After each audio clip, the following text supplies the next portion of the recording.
अस्सलाम वालेकुम नाज़रीन, मैं हूं फरूख अब्बास और चैनल है एनटीवी। मैं और जावेद चौधरी साहब आपके सामने मौजूद हैं लेटेस्ट खबरें लेके। सबसे पहली खबर बताते हुए मुझे जी कोई इतनी ज़्यादा खुशी नहीं हो रही, बल्कि बड़ा गुस्सा आ रहा है देख के कि मैं और आप टूल टैक्स देते हैं। जब पूरे पाकिस्तान में हम जहां भी जाते हैं हम टूल टैक्स देते हैं। गरीब आवाम है ना हम लोग, हमसे तो ले लेते हैं।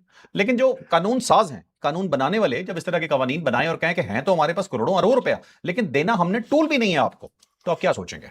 तो पहली स्टोरी ऐसी ही है हमसे, मतलब हमारे साथ ये ज्यादती भी हो चुकी है। ये जानिएगा ये क्या कहानी है। जेलसी बोल रही है, जेलसी। बिल्कुल, मैं बहुत जेलस हो रहा हूँ, शदीद जेलस हो रहा हूँ, ठीक है। दूसरी खबर ये है जी कि इमरान खान और बुशरा बीबी वीराने में है। ये वीराने में कहां से चले गए? इमरान खान साहब को किसने देखा है वीराने में?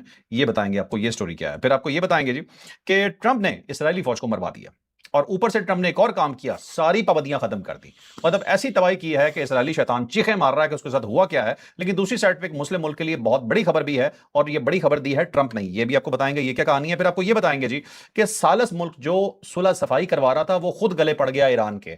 कतर ने जाके तबाही कर दिया ईरान की, और शदीद लड़ाई शुरू हो गई है। ये क्या मसला है? अब ये गलती ईरान की थी या मसला हुआ क्या है? अब आगे कतर सालसी करेगा या नहीं करेगा, अंदर से निकल जाएगा, और अगर निकल गया तो वो $6 मिलियन कौन देगा? ये मामला आगे कैसे बढ़ेगा? फटा बहुत बढ़ गया आगे। फिर आपको ये बताएंगे जी कि पाकिस्तान और चीन ने मूत्रवासियों को घेर लिया, भारत को घेर लिया है, ठीक है। लेकिन घेरा किस तरीके से है? एक और मुल्क के जरिए। एक ऐसा मुल्क जो पहले भारत के बहुत करीब था, लेकिन अब पाकिस्तान और चाइना के बहुत करीब आ चुका है। थप्पड़ मरवाया है उसके जरिए टिका के मूत्रवासियों को। तो ये क्या हुआ है ये भी आपको बताएंगे। फिर आपको ये बताएंगे जी कि ये बड़ी शर्मनाक खबर है। सीधी बात अगर मैं करूं तो हम जहां अपने मुल्क की अच्छी बात बताते हैं और उसे ग्लोरीफाई भी करते हैं, अब जो भी पाकिस्तान के लिए अच्छा होगा हमारा सीना फख्र से चौड़ा हो जाता है। हम आपको एक एक चीज निकाल के बताते हैं कि पाकिस्तान ने कहां कहां अपना नाम बनाया। लेकिन जहां जहां हमारी खराबियां हैं और हमारी बुराई है, अगर हम आपको वो ना बताएं तो वो भी ज्यादती होगी। सबसे पहले हमें अपने मुल्क को भी ठीक करना है। हमारे एक बड़े शहर के मुताबिक या सॉरी मुतल्लिक एक खबर है, और इतनी बुरी खबर है कि मुझे बताते हुए भी शर्म आएगी। आपको वीलॉग के एंड पे वो भी बताएंगे कि ये क्या कहानी है। फिर अभी जावेद चौधरी साहब की तरफ जाने से पहले छोटा सा रिमाइंडर कि आपने हमारा चैनल लाइक शेयर सब्सक्राइब करना नहीं भूलना। उसके अलावा आपने हमारा व्हाट्सएप लिंक, ट्विटर लिंक और फेसबुक लिंक जरूर ज्वाइन करना है। 1 मिलियन के बहुत करीब है, आप इन्हें पहुंचाना है। जितनी जल्दी पहुंचाएंगे उतना हम भी खुश होंगे और आपके लिए स्पेशल प्रोग्राम भी करेंगे। तो अभी चौधरी साहब को शामिल करते हैं वीलॉग में। और पहला ही सवाल, चौधरी साहब, टोल टैक्स कब दिया आखिरी बार? रेगुलर देते हैं यार। अब तो वहाँ पे उन्होंने वो लगा दी है ना, जो ऑटोमेटिक पैसे कट जाते हैं, और अगर आप नहीं होते तो उससे पहले ही वो आपको वार्निंग देना शुरू कर देते हैं कि जनाब आप जा रहे हैं, इसके अंदर पैसे डलवा लें, नहीं तो वरना आपकी गाड़ी बंद हो सकती है। बहुत ज़्यादा ऐसे ऐसे ऐसे उसके अंदर आती है ना डिस्क्रिप्शन, कैसा लगता है गोली मार देंगे, गाड़ी जब्त कर लेंगे, आपके गुर्दे फेल हो सकते हैं, इस टाइप के। और फिर उससे पहले ज़ाहिर है वहाँ पे एक सेंटर होता है जहाँ जाके फिर पैसे जमा करवाने पड़ते हैं। ऑनलाइन भी हो जाता है सर, ऑनलाइन होता है, वो खुलता ही नहीं आगे से जब तक पैसे नहीं है तो और आप खड़े रहे वहां पर। फंस जाते हैं, पीछे गाड़ियाँ होती हैं, एक बड़ी अजीबोगरीब सी एम्बेरसमेंट होती है। तो वो सारे हम तो पैसे पीछे पहले वाला काट लेते हैं पीछे वाला हॉर्न दे दे के बेइज्जती कर रहा होता है, आगे बेइज्जती नजर आ रही होती है, पैसे नहीं है। क्योंकि उसके ऊपर लिखा होता है कि लो आपके बैलेंस। लो बैलेंस और 300 रुपए कम है आपके। बेइज्जती होती है सर। ठीक है, तो ये चौधरी साहब जो केपी असेंबली में बिल पास हुआ है, ठीक है, ये बिल लाया जा रहा है और सारी की सारी मराद जो हैं वो दे दी गई हैं असेंबली मेंबरान को। पासपोर्ट्स भी उन्हें कहा जा रहा है कि देंगे, उनकी अहलिया जो होंगी उन्हें भी पासपोर्ट स्पेशल मिलेंगे, स्पेशल किस्म की उन्हें फैसिलिटीज मिल रही हैं। और ऐसा लग रहा है कि मतलब उन्हें देखिए गिरफ्तार भी नहीं कुछ किया तो जा मिलनी चाहिए सकता। फैसिलिटीज इसके अंदर, कुछ जायज जो है ना वो उनके पास होनी चाहिए। लेकिन एक बड़ी दिलचस्प खबर है ये ना, इसमें बड़ा दिलचस्प पहलू है। वो पहलू ये है कि अपोजिशन और गवर्नमेंट दोनों एक पेज पे, यानी एक दूसरे के खिलाफ होते हैं, दंगा मुश्ती चलती है वहां पे, केपीके ठीक में। ठाक। खैबर पख्तूनख्वा में तो बहुत ज्यादा है, वैसे तो ओवरऑल पूरे पाकिस्तान के अंदर होता है। लेकिन एक ऐसी चीज होती है जिसके ऊपर दोनों का कंसेंसस होता है, और वो है मराद। तो वहां पे अपोजिशन और गवर्नमेंट दोनों जो है ना एक ही पेज पे है माशाल्लाह। उसमें पाकिस्तान मुस्लिम लीग नून भी है, पीपल्स पार्टी है, मौलाना फजलुर रहमान साहब की पार्टी भी है, और साथ पाकिस्तान तहरीक इंसाफ जो हमेशा ये कहती है कि जी हमें तो मराद चाहिए नहीं, हम दरवेश टाइप लोग हैं। इमरान खान कहता है खबरदार, ये पब्लिक मनी जो है ना किसी की जेब में गई तो उनसे बाला बाला ही एक बिल उन्होंने पास कर लिया। बिल जो है ना मार्च के महीने में पास हुआ। मार्च के महीने में इसको खुफिया रखा गया, किसी को पता ही नहीं चला कानो खान के क्या हो रहा है। और उसके बाद जब ये हो गया, अपोजिशन ने भी इसके हक में वोट दिया, और अब ऑलमोस्ट फाइनल हो चुका है। अब इसके अंदर है क्या जी, एक तो वो कहते हैं कि जी जो रुकने असम्बली होगा यानी एमपी होगा उसको ब्लू पासपोर्ट दिया जाएगा, और साथ उसकी एहलिया को भी पासपोर्ट दिया जाएगा। इस पर मुझे कोई ऑब्जेक्शन नहीं है, क्योंकि अगर एमपीए है, एमएनए है, सेनेटर है, उसका हक है। तो पासपोर्ट उसके पास स्पेशल पासपोर्ट होने चाहिए, पूरी दुनिया के अंदर चौधरी होते हैं। साहब, इकबाल आफरीदी साहब के बेटे ने ब्लू पासपोर्ट सरेंडर कर दिया था जाके। वो जाकर उसे ले ली। चलो एक जो गंदी मछली है, तो इसका मतलब ये नहीं है कि सारे ये करेंगे। लेकिन वो तो ज़ाहिर है उसका बेटा था, बेटे को नहीं होनी चाहिए, बेगम को होना चाहिए और बंदे के पास होना चाहिए, जो एमपी है और उसके साथ बेगम को, इन दोनों के पास ये मरात होनी चाहिए। उसके अलावा फैमिली के किसी बंदे को ये मरात नहीं मिलनी चाहिए। ठीक है। दूसरी बात ये है कि जनाब उसको सिक्योरिटी दी जाएगी, सिक्योरिटी पूरे पाकिस्तान के अंदर होगी, सूबे के अंदर भी होगी, हल्के के अंदर होगी, पुलिस के सूबे के और पूरे मुल्क के अंदर होगी, इवन आज़ाद कश्मीर के अंदर भी सिक्योरिटी, स्पेशल सिक्योरिटी भी A+ भी है, फिर बी भी है, ए भी बी है, भी दोनों है, हैं। सी, हर किस्म की सिक्योरिटी।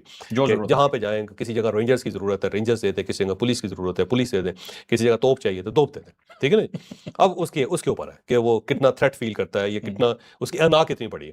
वो कहते हैं इंसान बड़ा नहीं होता, उसकी अना बड़ी होती है, उसकी ईगो बड़ी होती है। तो ईगो के साइज के मुताबिक जो है ना आप उनको सिक्योरिटी प्रोवाइड कर सकते हैं, और ये उन्होंने कहती है। सही सही। दूसरा, कानूनी तहफ़्फ़ुज़ इनको हासिल है, और कानूनी तहफ़्फ़ुज़ जो है ना वो बड़ा दिलचस्प है कि इवन इनके खिलाफ को केस बन गया तो अदालत इनको तलब नहीं कर सकती, और अगर ये उस दिन सेशन है तो और इनकी तारीख है तो तारीख आगे जा सकती है, बहुत सारी इसमें चीज़ें मतलब ये अपनी मर्जी से पेश हो। अपनी मर्जी से पेश होंगे। ऐसा नहीं है कि उनको तलब किया जाए कि आपने हर सूरत पेश होना है। तो अब अदालत में आना है एमपीए साहब के पास, एमपीए साहब ने अदालत के पास नहीं जाना। वाह, तो ये तहरीक इंसाफ, तहरीक इंसाफ। हाँ, इंसाफ तो फिर इसी को कहते इंसाफ हैं। तो हो रहा है। इंसाफ को चल के आना चाहिए ना, ये बड़ी जाती है। वो एक बुजुर्ग आदमी था ना जी, तो उन्होंने कहा कि अल्लाह ताला ने मुझे कुदरत दी है कि मैं दरख्त को जब कहता हूँ इधर आ जाओ तो दरख्त आ जाता है।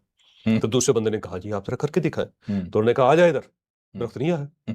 फिर कहा मैं तुम्हें हुक्म दे रहा हूँ आ जाओ, नहीं आया। उसने कहा आ जा, नहीं आया।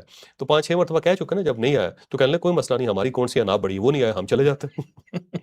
तो उन्होंने कहा जी कि अदालत हम तो नहीं जाना, तो अदालत खुद तशरीफ ले आए सर, अदालत ने कहा अपने मेरी पास। कौन सी अना है, हम चले जाएं। हम चले जाएंगे। तो अदालत जो है ना उस इसमें उन्होंने कहा कि ये होगा। फिर नई मरात हैं कि उनके को टैक्सेस वगैरह जो है वो कहा गया है कि जो टोल टैक्स जो उन्होंने कहा कि जहां हम जाएं तो हमारी गाड़ी जो है स्पेशल होनी चाहिए, उसके ऊपर टोल टैक्स नहीं कटना चाहिए। जो ऐसा कितना अब टोल टैक्स हो गया वैसे? वही मैं कह रहा हूँ, जो ऐसा कितने का टोटल टोल टैक्स होगा। इलेक्शन लड़ने वाले 99% लोग करोड़ों क्या रुपए खर्च करोड़पति और अरबोपति नहीं होते। करोड़ों रुपए खर्च करते हैं, इसमें कोई शक नहीं। फिर हाजिरी से इस्तिस्ना है, और हाजिरी से इस्तिस्ना जो है वो ज़ाहिर है जहाँ जहाँ इनको हाजिरी पे बुलाया जाता है वो कहते हैं उसका इस्तिस्ना होना चाहिए। फिर इसके अलावा स्पीकर की मरात भी, उसके अंदर भी इजाफा हो रहा है, डिप्टी स्पीकर की मरात के अंदर भी इजाफा हो रहा है। नोटिफिकेशन ऑलमोस्ट जो फाइनल हो गया, पर निकल गया जी, उसके अंदर है ऑफिशियल पासपोर्ट जो है वो भी कुछ लोगों को दिया जाएगा, और बाकी इसके अंदर सारी चीज़ें आ गई हैं। बस एक चीज़ की कमी है, मेरा ख्याल है गवर्नमेंट को टीथ ब्रश भी देने चाहिए, और जो है ना साथ साथ उनको टूथपेस्ट भी, दांत तेज क्योंकि वो दांत साफ करने होते हैं।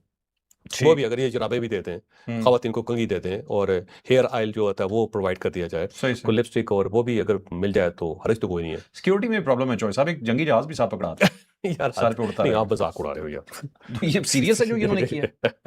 अब मेरा ख्याल है कि ये जो है मामला बड़ा खराब सा हो गया, सख्त सा हो गया हुआ है। अब इमरान खान साहब जो है उनके पास जब ये जाएगा मामला, तो अब देखते हैं इमरान खान साहब क्या इसके ऊपर करते हैं। अच्छा जो सब चले मुझे बताएं कि इमरान खान साहब के ना होने का ये फायदा उठा रहे हैं, ये इमरान खान साहब होते भी तो यही होता।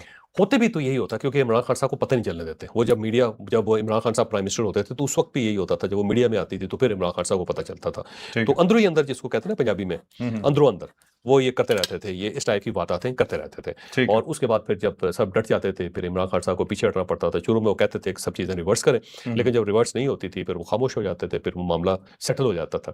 तो अब मेरा ख्याल ये है कि सोहेल अफरीदी साहब जो है उनको मुबारकबाद पेश करनी चाहिए कि पहली मरतबा इस तरह हुआ है कि खैबर पख्तूनख्वा के अंदर अपोजिशन और गवर्नमेंट दोनों एक पेज पे हैं। मुझे लगता है कि ख्वाजा पाकिस्तान को भी इन्होंने इस पेज पे शामिल किया होगा। जी जो साहब को याद होगा कौमी असेंबली में तनख्वाहें इन्होंने बढ़वा ली थी सारों ने, उस वक्त भी सब इकट्ठे हो गए, सब इकट्ठे हो गए, किसी ने इनकार नहीं किया था, अपोजिशन भी और गवर्नमेंट भी। तो इसका मतलब ये हुआ कि कहीं ना कहीं तो है ना जी कंसेंसस कौम के अंदर। आप ही कहते हैं कि बड़ी तकसीम है, बड़ी डिवाइड है, कहीं ना कहीं एक सिलेबस ऐसा है जिसके अंदर सब मुत्तफिक है। सब एक सही है, बिल्कुल सही कहा आपने। अच्छा सब इमरान खान और बुशरा बीबी के हवाले से खबरें आ रही हैं जी कि उनकी जुबानबंदी हो चुकी है, वीराने में है, क्या चक्कर चल रहा है? ये बेसिकली तो एक तहरीरी एक हुक्मनामा जारी किया आज इस्लामाबाद हाई कोर्ट ने, और जज हैं खादिम हुसैन सोमरो साहब जो कराची से तशरीफ लाए थे, इधर उनकी ट्रांसफर हुई थी।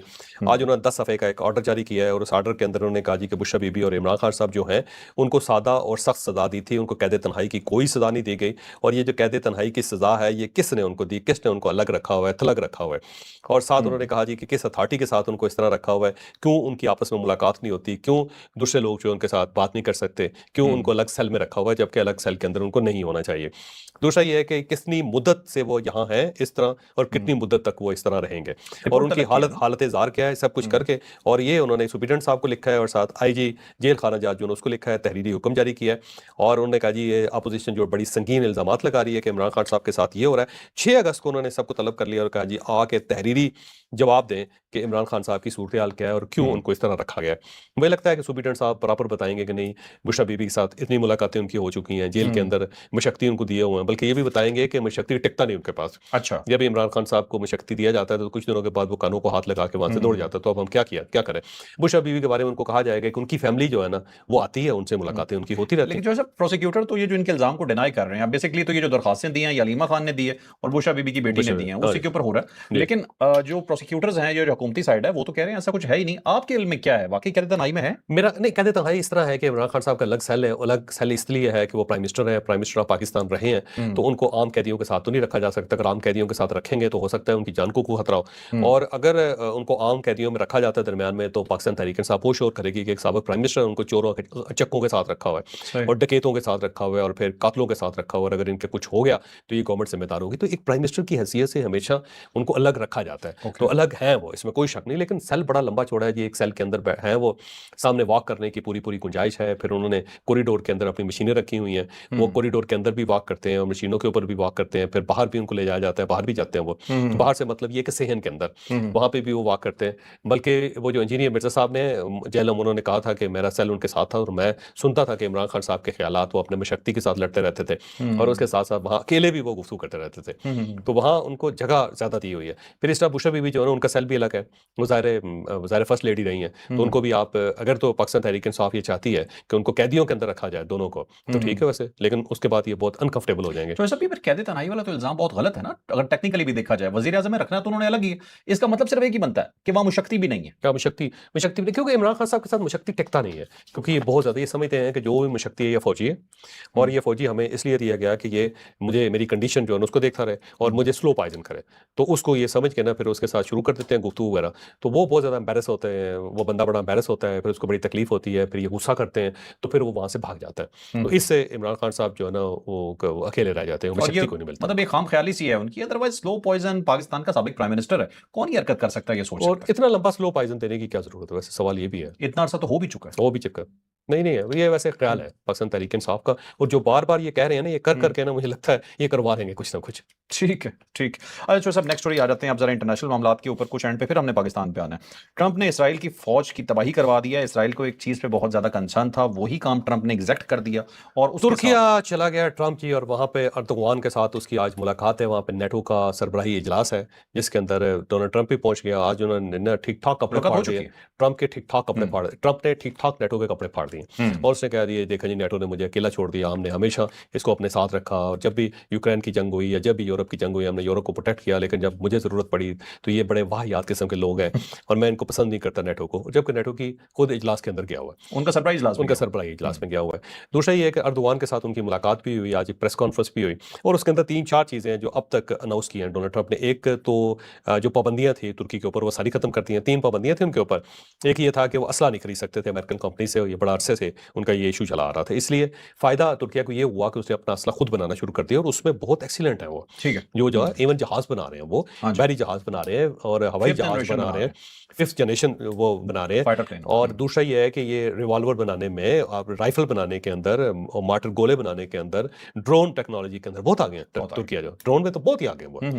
और दूसरा जासूसी आलात बनाने में बड़े एक्सपर्ट है। अच्छा। इवन जब जो कतर के ऊपर अटैक हुआ था हमास के ऊपर, हमास की क़यादत के ऊपर, तो ये वाहिद तुर्किया मुल्क था जिसने बता दिया था जाके फौरी तौर पे हमास को कि आपके ऊपर अटैक होने लगा, निकले यहाँ से। और फिर वो लोग जो उनके क़यादत थी वो निकल गई थी, बस उनके बच्चे रह गए थे और वो बेचारे शहीद हो गए सारे मामले में। इस कदर इनके पास इक्विपमेंट्स हैं और इतने दूसरा सैटेलाइट टेक्नोलॉजी में बहुत आगे हैं हर लिहाज से। इवन जब इनके ऊपर अभी ईरान ने जब अटैक किया था कि वहाँ पे नेटो के हेडक्वार्टर के ऊपर, तो उन्होंने रोक लिया था, इंटरसेप्ट कर लिया था उसको। पहले इनको पता भी चल गया था उसका, और इन्होंने पाकिस्तान को इन्फॉर्म किया, पाकिस्तान ने रोका फिर ईरान को। तो ऐसा भी इनके पास बड़ी टेक्नोलॉजी बहुत है। तो अब ये था कि असला नहीं खरीद सकते, ये अलाउ कर दिया डोनाल्ड ट्रंप ने जी कि आप हमारी कंपनियों के साथ असला खरीदें। फिर 2020 में क्योंकि उन्होंने S-400 लिया था, तो उस वक्त ये पाबंदियां लगी थी कि आप डिफेंस सिस्टम भी नहीं ले सकते, तो अब ये अमेरिका से अपने डिफेंस सिस्टम भी ले सकेंगे। पहले क्योंकि रशिया से लिया ना, रशिया से लेने की वजह से मसला हुआ था। फिर ये कि इनके ऊपर ये एतराज़ किया जाता था और ये पाबंदी थी कि अमेरिका के जो मालियाती इदारे हैं उनसे भी ये कर्ज भी नहीं ले सकते और अपने जो कर्जे हैं उनको री रोल भी नहीं कर सकते और इस टाइप की, और इन्वेस्टमेंट भी नहीं वहाँ पे कर सकते। तो ये पाबंदियां भी खत्म हो गई। और सबसे बड़ी खबर ये है कि अमेरिका ने इनको F-35 दे दिए। अब F-35 जो है पूरा जोर लगाया नेतन्याहू ने और इसराइल ने कि तुर्किया को ये नहीं मिलने चाहिए क्योंकि उसकी वजह इसराइल के पास है। लेकिन इन्होंने अलाउ कर दिया, ट्रंप ने कहा जी आप F-35 भी लें। और अब अगर F-35 ले लेता है, स्टेल्थ टेक्नोलॉजी है, 5th जनरेशन है, 5th जनरेशन जहाज वो अपने भी बना रहा है, तो इस टेक्नोलॉजी से बहुत कुछ सीख के वो अपने जहाज को भी बहुत ज्यादा डेवलप कर लेगा। हम्म, और हो सकता है ये F-35 जो इसके पास आए वो उसके अंदर अपनी टेक्नोलॉजी लगा के उसको ज्यादा लीथल बना ले और इसराइल को बहुत नुकसान हो। तो इसके ऊपर इसराइल बहुत ज्यादा परेशान है और वो बार बार कह रहा है कि डोनाल्ड ट्रंप को ये जुल्म नहीं करना चाहिए क्योंकि उसने मेरे दुश्मन को ये असला दे दिया है और मेरा जो दुश्मन है ये मुझे छोड़ेगा नहीं, क्योंकि तुर्किया से बहुत ज्यादा खौफ है, इसराइल बहुत ज्यादा खौफजदा है। बिल्कुल ठीक है। चलो सब कान के नाम से ये प्लेन बना रहे हैं जो फिफ्थ जनरेशन है, पाकिस्तान के इंजीनियर्स भी शामिल हैं। चलो। ठीक है, उसके अंदर चलें अब चलते हैं जी डॉक्टर साहब नेक्स्ट अपनी स्टोरी पे। ईरान और कतर की लड़ाई होगी। आज ईरान की तरफ से एक ड्रोन अटैक हुआ है, मिसाइल अटैक हुआ है और ये एक जहाज है अल करियात, ये अल रिकात रिकियात रकियात है, मैं देख लेता हूँ, मैंने भी लिखा हुआ है, आप देख लीजिए। अल रकियात है। जो अल रकियात जो जहाज है ना ये बेसिकली कतर का जहाज है और ये दिन के वक्त हमने खबर दी थी कि ओमान के करीब जो है ना इसके ऊपर अटैक हुआ और इसकी जो बलाई मंजिल है उसके अंदर आग लग गई और इसके ऊपर बहुत ज़्यादा प्रोटेस्ट भी किया था सबने, लेकिन अब कतर ने तस्लीम कर लिया कि ये हमारा जहाज था और LNG लेके जा रहा था और इसके ऊपर ईरान की तरफ से अटैक हुआ है ओमान के करीब। ओमान से को 8 किलोमीटर के फासले पे, 8 जो नॉटिकल माइल्स हैं उनके फासले में। तो उसके ऊपर बड़ा शदीद एहतजाज किया उसने, कतर ने, और उसने कहा जी ये नहीं होना चाहिए, आप आलमी कवानीन की खिलाफवर्जी कर रहे हैं और इस टाइप के हमले जो है ना किसी सूरत भी काबिल कबूल हमारे लिए नहीं है। और अब ये ज़हन में रखें कि कतर जो है ना सालस है सारे मामले में। अब अगर सालस ही डिससेटिस्फाइड हो जाता है तो फिर उसके बाद सालसी तो खत्म होगी, फिर मुज़ाकरात कैसे होंगे। और कतर को इस चीज़ पे बहुत ज़्यादा अफसोस है कि इन्होंने हमारे जहाज़ के ऊपर अटैक कर दिया, लेकिन ईरान का मौक़िफ़ ये है कि जब हमने कहा था कि आपने हमसे पूछ के जाना है तो ये कौन सा जहाज़ है जो हमसे पूछे बगैर जा रहा है। तो ये ओमान ने बेसिकली एक रास्ता क्रिएट किया था ना, अगर आपको याद हो, उसने कहा था जहाज़ यहाँ से गुजर जाए, तो ईरान ने कहा था अगर यहाँ से गुजरेंगे तो हम इसके ऊपर अटैक करेंगे। तो ये ओमान वाली साइड से वहाँ से निकलने की कोशिश कर रहा ईरान भी खचे नहीं मार रहा है ये वाले काम करके। मतलब एक जहाज जा रहा है ना, तुम्हारे सालस का जा रहा है, नहीं भी पूछा जाने तो आप पूछ लो उससे, पूछ के उनसे कह दो कि आप बस ये अनाउंस कर दरख्त तुम्हारे पास नहीं आ रहा, तुम चले जाओ। कुछ तो करो यार, कुछ तो करो, मिसाइल तो ना मारो। ये अल रकायात है चॉइस, अल रकायात, ठीक है। तो ये खैर बड़ी अलार्मिंग सिचुएशन है, हो सकता है मुज़ाकरात में डिरेल हो जाए अगर ईरान मदद नहीं करना इसमें, मुझे लगता है ईरान मदद कर लेगा इसमें। ठीक है, ठीक है।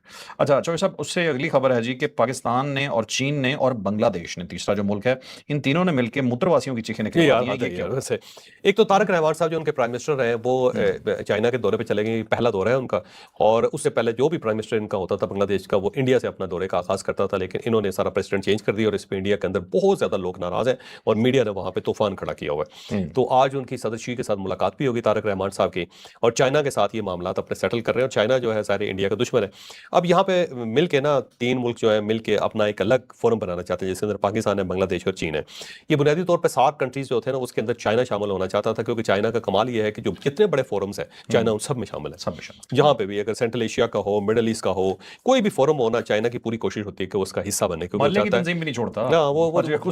चाहता है कि उसका जो है ना जो पाँव है सर के सर पे रहना चाहिए, या उसका हाथ सर के सबके सर पे रहना चाहिए।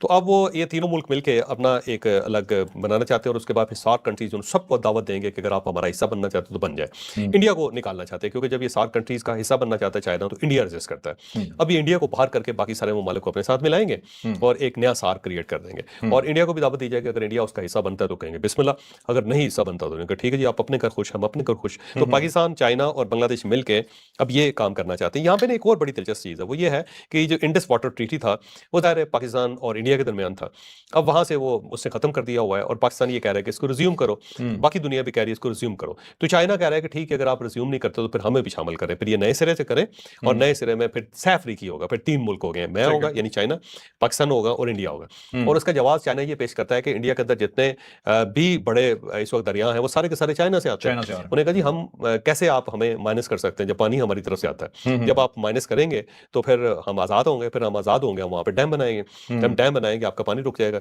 जब आपके पास पानी नहीं होगा तो पाकिस्तान के पास कहाँ से जाएगा। अच्छा, घटिया मोदी को तो उन्होंने पकड़ लिया ना गले से। अब ये देखिए, ये अगर कहता है कि हम इस ट्रीटी को नहीं मानते, ट्रीटी दोबारा से करनी, ट्रीटी अगर दोबारा से करनी तो चीन कहता है ठीक है दोबारा कर लो, लेकिन फिर ये ट्रायंगुलर होगी, तीनों आ जाएंगे, सैफरीकी हो जाएगा। अब अगर पीछे से चाइना अंदर आ गया तो इसका तो बेड़ा गर्क हो जाएगा इंडिया का। और वहां पे दुनिया का सबसे बड़ा डैम बना रहे हो, हाईएस्ट डैम जो है वो चाइना ने स्टार्ट किया हुआ है। चाइना का कमाल ये है कि ये याजूज माजूज हैं, ये लाखों की तादाद में बंदे लगते हैं और दिन रात एक करके ये काम खत्म कर देते हैं। और इनका कमाल ये है कि टास्क ओरिएंटेड जो टास्क इनको देंगे नहीं ये खत्म करके वहां से दुनिया में फास्टेस्ट प्रोडक्शन किसी भी चीज की चाइना, इसमें कोई शक नहीं, और नामुमकिन को मुमकिन बना देते हैं। अब देखें ना, मैं आज से कोई 10 साल पहले 2016 में मैंने ट्रेन ली बीजिंग से नहीं, रास्ते से एक जगह थी वहां से ट्रेन ली और मैं तिब्बत गया, लासा। ट्रेन इन्होंने लासा तक पहुंचा दी। अच्छा, यानी आप समझो कि माउंट एवरेस्ट के लेवल तक ट्रेन पहाड़ी पहुंचा इलाका टॉप पे। दी। हाँ, बर्फ पड़ी हुई थी गर्मियों के अंदर भी। और उसके अंदर से ट्रेन जो थी ना, इन्होंने ट्रेन वहां पे पहुंचा दी है, और बहुत पहले से डबल इंजन लगा के नहीं, ये वहां तक पहुंचा दी ना। बिल्कुल तो सही ये चॉइस है। नामुमकिन को मुमकिन बनाते हैं, और इसके लिए उन्होंने नया लोहा क्रिएट किया, क्योंकि लोहा जो है ना सर्दियों के अंदर तो उसकी सूरत मुख्तलिफ होती है।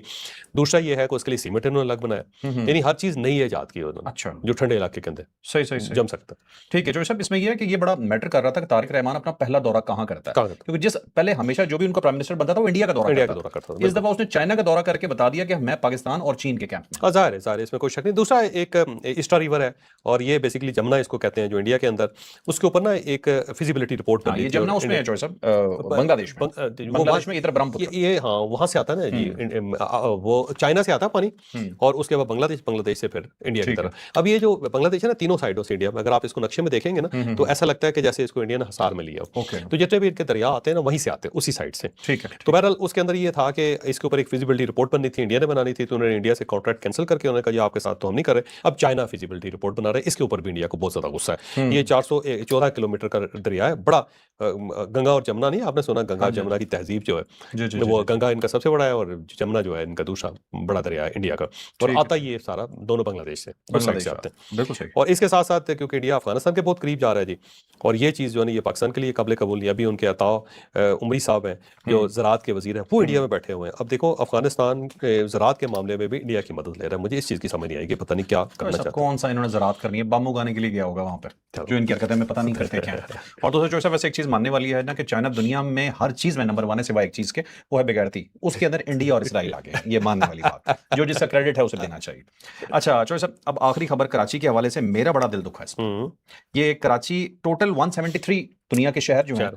वो काउंट हुए हैं। जरा ये बताएं कि वो लेवल्स क्या रखे गए थे, क्या क्या चीजें गिनी गई थी, कराची शहर किस नंबर पे आया, टॉप पे कौन है और हमसे नीचे कौन है? अब अल्लाह का बड़ा खास करम है कि मैक्सिमम शहर जो है ना मैंने देखे हुए हैं। वैसे फॉर्चुनेटली ही आप ये समझ लें, अनफॉर्चुनेटली समझ लें, ये सब देखे हुए हैं? ऑलमोस्ट ऑलमोस्ट जो है ना, कोई थोड़े से रह गए हैं जो थोड़े से अननोन है, वरना ज्यादातर मैक्सिमम जो है मुझे जाने का इत्तेफाक हो चुका है। अच्छा, तो बहरहाल 173 शहर इसके अंदर आते हैं जी, और उसकी रिसर्च हुई, और इसके अंदर जो लेवल्स देखेंगे, एक तो तिब्बी है, दूसरा ये कि तालीम है, फिर वहाँ पे इंफ्रास्ट्रक्चर कैसा है, फिर वहाँ का माहौल कैसा है, फिर इस्तेहकाम वहाँ पे है यानी कंसिस्टेंसी है या नहीं। ये सारे जो टेस्ट हैं ना, उसकी बुनियाद के ऊपर ये एक वो रेशो निकाली गई, और उसके बाद फिर इसकी नंबरिंग की गई। तो नंबर 1 जो है ना कोपेनहेगन है। ये कोपेनहेगन वाकई बड़ा खूबसूरत शहर है। ये Guinness book of world record जो है ना, उसका दफ्तर भी कोपेनहेगन के अंदर है। अच्छा, ये वहां से शाया होती है Guinness book of world record, बल्कि वहां पे इसका म्यूजियम भी है। मुझे वहां पे जाने का इत्तेफाक भी हो चुका है। अच्छा, और जो कोपेनहेगन की जो वॉकिंग स्ट्रीट है 10 किलोमीटर है, 10 किलोमीटर की वॉकिंग स्ट्रीट है, दोनों साइडों पे दुकानें हैं, अपार्टमेंट्स हैं, 10 किलोमीटर? 10 किलोमीटर। अच्छा, हाँ हाँ हाँ, कोपेनहेगन की बड़ी मजेदार है सारा। तो डेनमार्क का शहर है। डेनमार्क का शहर, और ये बड़ा साफ सुथरा शहर है, इसमें कोई शक नहीं है, और इंफ्रास्ट्रक्चर है, और बड़ा पीस है वहाँ पे, लोग खुश बहुत हैं।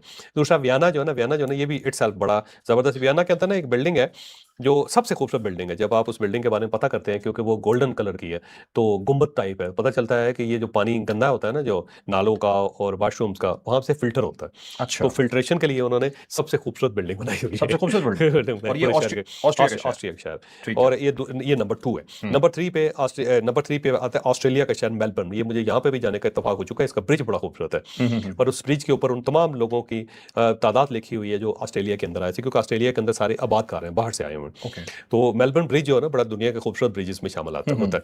तो ये नंबर 3 है। और नंबर 4 पे फिर ऑस्ट्रेलिया का शहर सिडनी है, जो इनका कैपिटल भी है। कैपिटल नहीं, कैपिटल इनका कैमरा है, और वो इनका सबसे बड़ा शहर है सिडनी। ये बड़ा मजेदार शहर है, बड़ा साफ सुथरा है। इसके आगे पीछे बड़े बड़े शहर हैं, छोटे छोटे शहर इन्होंने दाएं बाएं बनाए हुए हैं।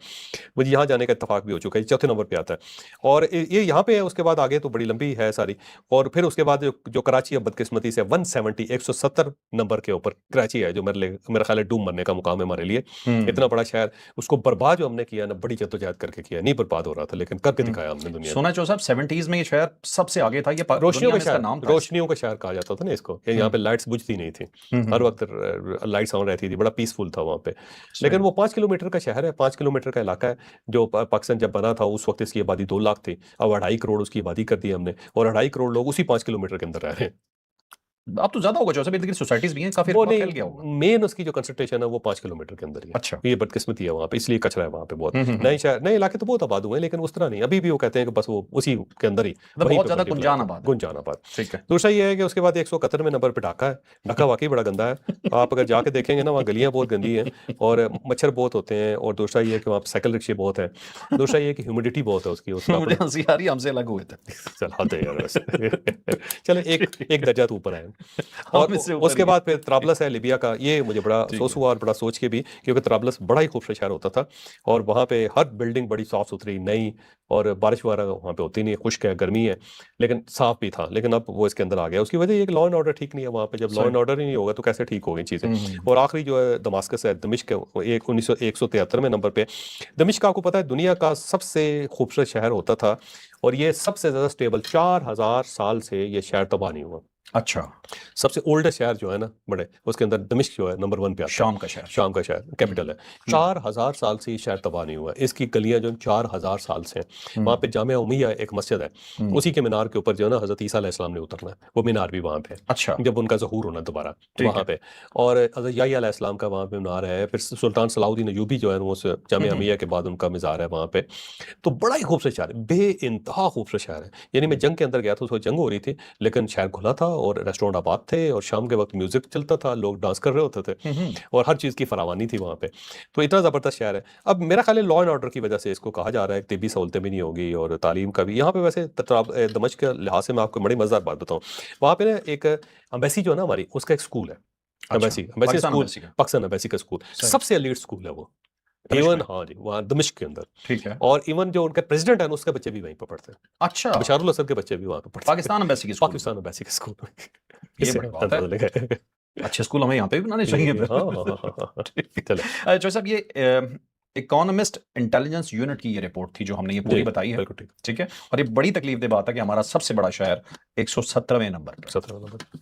तो नाज़रीन ये था आज का व्लॉग, यकीनन आपके लिए इन्फॉर्मेटिव रहा होगा। लाइक शेयर सब्सक्राइब करना नहीं भूलिएगा। इजाजत दीजिए। अल्लाह हाफिज। पाकिस्तान जिंदाबाद।